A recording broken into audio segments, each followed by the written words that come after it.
బెల్లంకొండ శ్రీనివాస్ గారి మీద ఒక కేసు అయితే ఫైల్ అయిందంట. అది ఏంటి అని చాలా మంది ఆతృతగా ఎదురు చూస్తున్నారు. ఎందుకు జరిగింది ఆ ఇన్సిడెంట్, కేసు ఎందుకు బుక్ అయింది, జైలుకు వెళ్తారా లేదా అనే అంశం గురించి సినీ మరియు రాజకీయ విశ్లేషకులు దర్శన విజ్ఞాన్ గారు తెలుసుకుందాం. నమస్తే. ఏం జరిగింది అసలు? బెల్లంకొండ ఎప్పుడు పెద్దగా కాంట్రవర్సీలు ఇరుక్కోడు, బట్ కేసు ఫైల్ అయ్యేంత ఏం చేశాడు మనోడు? దీనికి ముందు లీడ్ దింపుల్ హైత్ నుంచి తీసుకుందాం. డింపుల్ హయాత్ ఏది సీసీటీవీ ఫుటేజ్లో ఒకసారి రికార్డ్ అయింది, డిఎస్పీతో గొడవ పెట్టుకుంది. అదేంటంటే యాక్చువల్గా నువ్వు గవర్నమెంట్ అఫీషియల్వి ఒక అపార్ట్మెంట్లో ఉంటున్నావు, ఆ అపార్ట్మెంట్లో ఆ పిల్ల కూడా ఉంటుంది, నీ పార్కింగ్ పక్కన ఆ పిల్ల పార్కింగ్. కరెక్ట్. నువ్వేం చేసావు అంటే యాక్చువల్గా అపార్ట్మెంట్కి ఇట్లా సెల్లార్లోకి ఇట్లా వచ్చి ఇట్లా వెళ్ళాలి వేరే కార్లు. రోడ్డు మీద దొరికే బండ కోన్లు ఉంటాయి చూడు, రోడ్ డివైడర్ కోన్లు, సిమెంట్, అవి తెచ్చి నీ కారు పార్కింగ్ చుట్టూ పెట్టుకున్నాడు కొంచెం ముందుకి. వీళ్ళ కార్లు ఏంటంటే ఇప్పుడు డౌన్కి అని వచ్చి అటు తిప్పుకోవాలి కదా, ఆ టైంలో నువ్వు అదే ఫ్లోలో వస్తే గర్రని గీరుకుంటాయి ఆ రాళ్ళు. అన్ప్లాన్డ్ కదా అవి, నీ సెల్లర్ వాజ్ ప్లాన్డ్, మధ్యలో వచ్చిన రాళ్ళు నీకు అన్ప్లాన్డ్. అవును. సో అట్లా గీరుకుంటాయి. సరే ఏం చేసింది, అలా చేయకుండా కోన్స్ అడ్డు పెట్టింది. వీళ్ళ కోన్లు ఏవో పెడితే ఆ పిల్ల వచ్చి తన్నింది.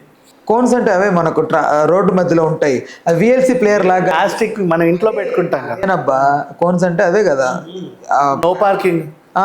ఇప్పుడు నాది కూడా నేను కొనుక్కొని పెట్టుకున్నా, అమెజాన్లో దొరుకుతాయి, టోపీ లాగా ఉంటుంది. ఎగ్జాక్ట్లీ అవే. అది పెట్టుకున్నాం అనుకో, ఒక చైన్ పెట్టి ఇంకోటి ఇక్కడ పెట్టుకోవడం అంటే ఇంప్రాపర్గా రోజు ఎవడు పడితే వాడు పెట్టుకుంటూ ఉంటాడు, మనం అది పెట్టుకుంటే ఎవడు రాడు. సో నన్నేమో పోనీవు, అక్కడేమో కోన్ పెట్టావు ఏంటిదని చెప్పి ఆ పిల్ల ఒకసారి కోన్ని తంతే దాన్ని సీసీటీవీ రికార్డులో చేసి పార్కింగ్ మీద పెద్ద గొడవ, అసలు ఏంటంటే అని చెప్పి ఈ కానిస్టేబుల్ చేత కేసు పెట్టించారు. ఓకే. అండ్ ఆ పిల్లని ఎలా హింస పెట్టారు అంటే, అసలు ఫస్ట్ మేడం మీద కేసు అయింది రండి అంటే ఎవడు పెట్టాడు కూడా చెప్పాలి పోలీసులు, మీ మీద వీళ్ళు కేసు పెట్టారు అని. అలా చెప్పకుండా పిలిచే హక్కు ఎవరికి లేదు యాక్చువల్గా చెప్పాలంటే. నెక్స్ట్ మళ్ళీ వీళ్ళందరూ పోలీసులకు సంబంధించిన వాళ్ళందరూ అక్కడే కూర్చొని ఉంటారు కింద చిన్న అది వేసుకొని. ఈ పిల్ల పట్టించుకునేది కాదు అసలు, ఏమంటే సినిమా వాళ్ళు అంట ఎవరితోనో ఉంటుందట అని చాలా ఇది చేసుకొని ఆ పిల్ల నెంబర్ని ఫోటో తీసి ప్రతి ఆ ఏరియాలో ట్రాఫిక్ కానిస్టేబుల్ పంపడం, వాళ్ళ చూసి ఈ కార్ రాగానే చలాన్లు వేసేయడం అనమాట.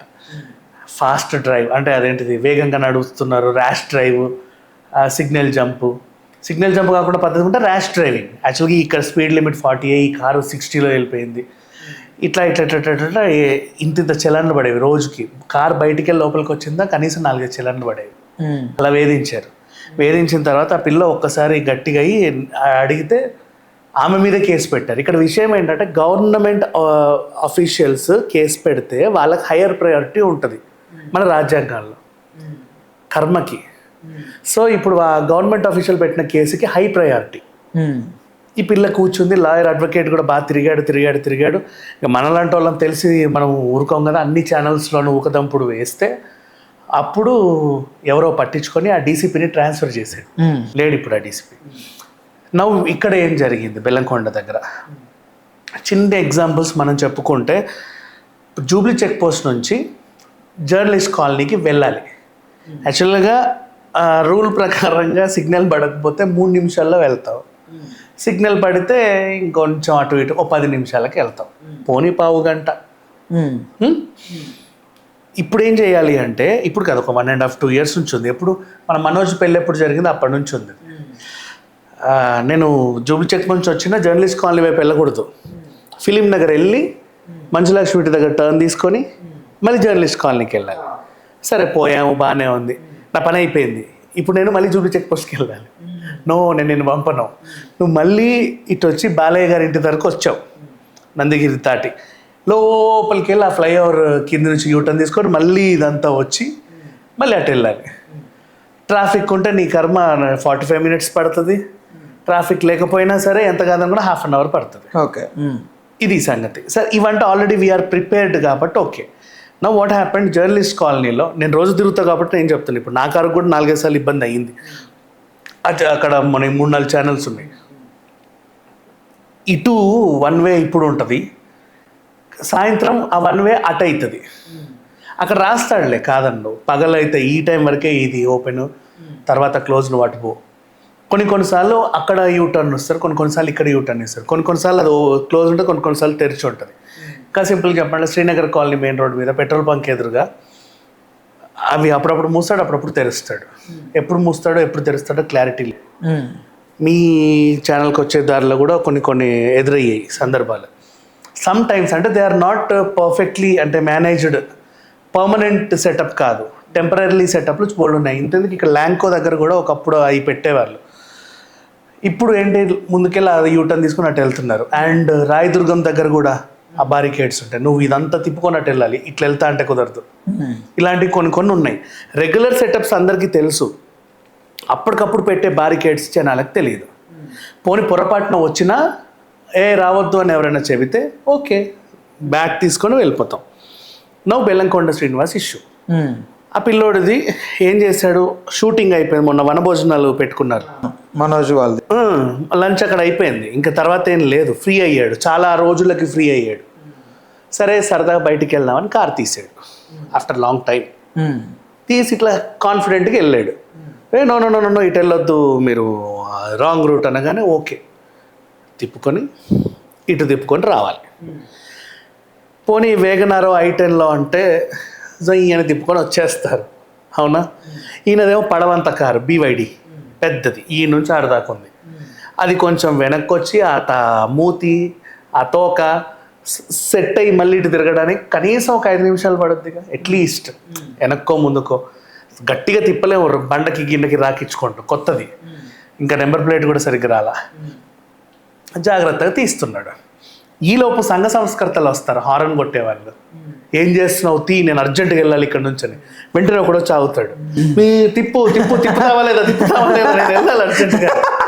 ఉంటారు కొంతమంది, అంటే కాదు అది ఎలా ఉంటుంది అంటే అర్జెంట్గా నేను వెళ్ళి పాకిస్తాన్ ఇండియా యుద్ధం ఆపాలనే ఫీలింగ్ ఉంటుంది. ఎందుకు తిప్పుతున్నాడు ఎవటో ఇక్కడ తిప్పేది అసలు తిప్పు ఏం చేస్తా, తిప్పడం కూడా రావట్లేదు వీడికి, చేతనం అవ్వట్లేదు, వాడు ఉంటుంది అది.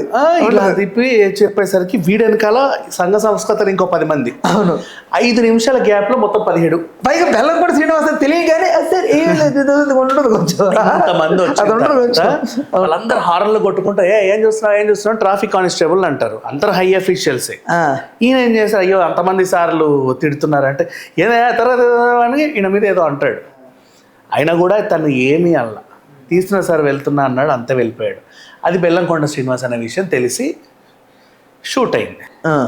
ఇప్పుడు చూడు జూబ్లీ హిల్స్లో బెల్లంకొండ శ్రీనివాస్ రచ రాంగ్ రూట్లో వెళ్ళి కానిస్టేబుల్ని వేధించి ఏ కానిస్టేబుల్ ఐ విల్ నరకుడు యూ అన్నాడు, లేదా కార్తో గుద్దేసి ఈ కానిస్టేబుల్ చేత అక్కడ కేసు పెట్టేసి ఇది హై ప్రొఫైల్ కేసు అని చెప్పేసి అది మీద కేసు నమోదు చేసి ఆ కార్ని సీజ్ చేసి ఇంత రచ్చ చేశారు. అంటే దీని వెనక ఏదో స్ట్రాటజీ ఉన్నట్టు అనుకోవచ్చు.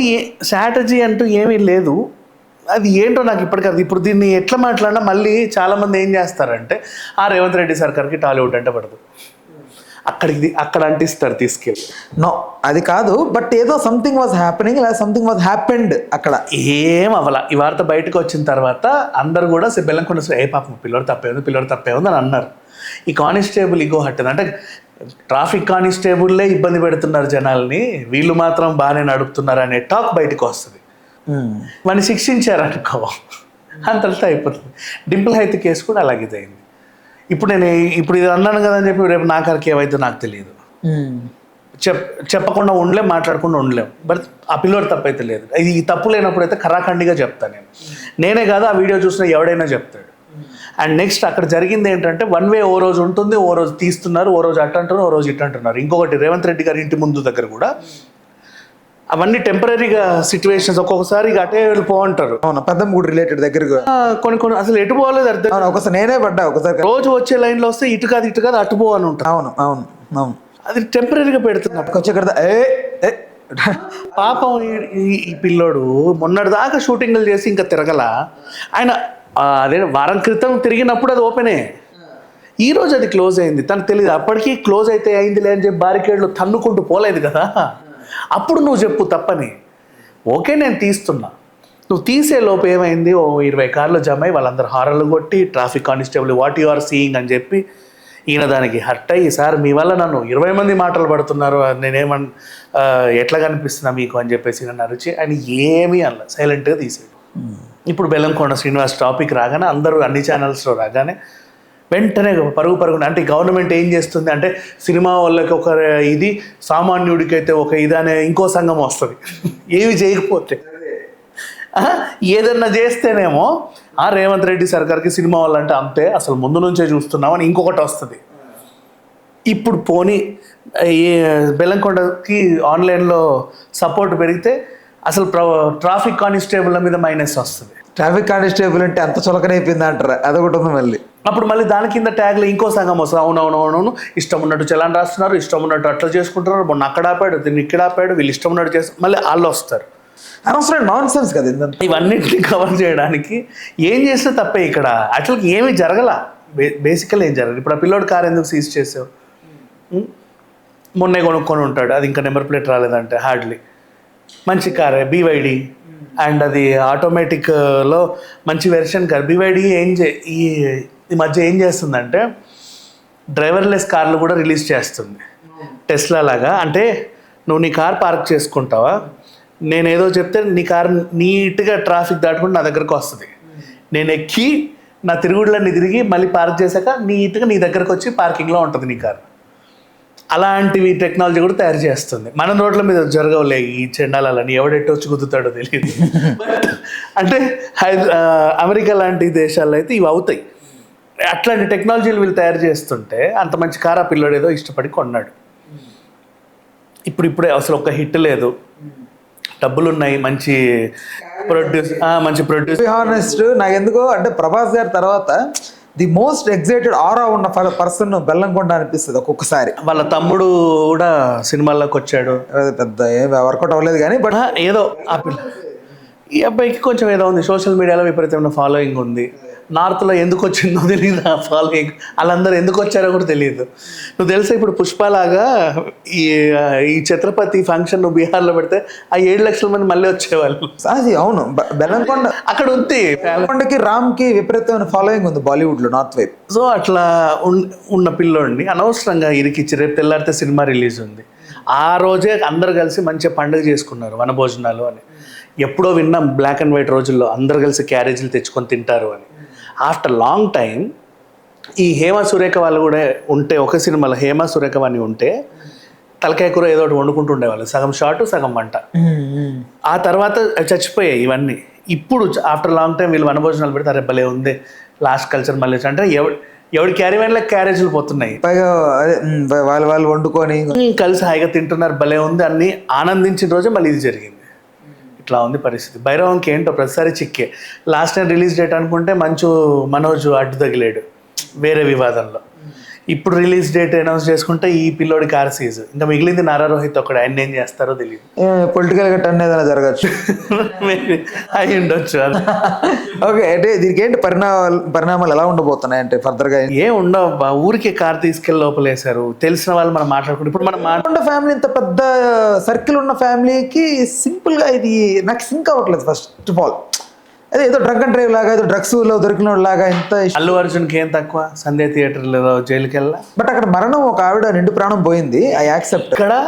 ఇక్కడ ట్రాఫిక్ విధ్వంసం జరిగింది, మొత్తం హల్చల్ చేశాడు. ఆ టైంలో పెద్ద ట్రాఫిక్ అంటే మర్యాద రామంలో సునీల్ కదా నిలబడుకుంటే రోడ్డు మీద మొత్తం వెనకాల బొమ్మలు ఎగురుతాయి చూడు, మొత్తం అన్ని వెహికల్స్.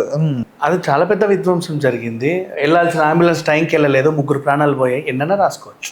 ఓకే, చూద్దామన్నా ఫర్దర్గా దీనికి సంబంధించి ఏదైనా ఇన్ఫర్మేషన్ వస్తే మళ్ళీ దానికి సంబంధించి ఒక వీడియో చేసే ప్రయత్నం చేద్దాం. Right, thanks for the time, thanks.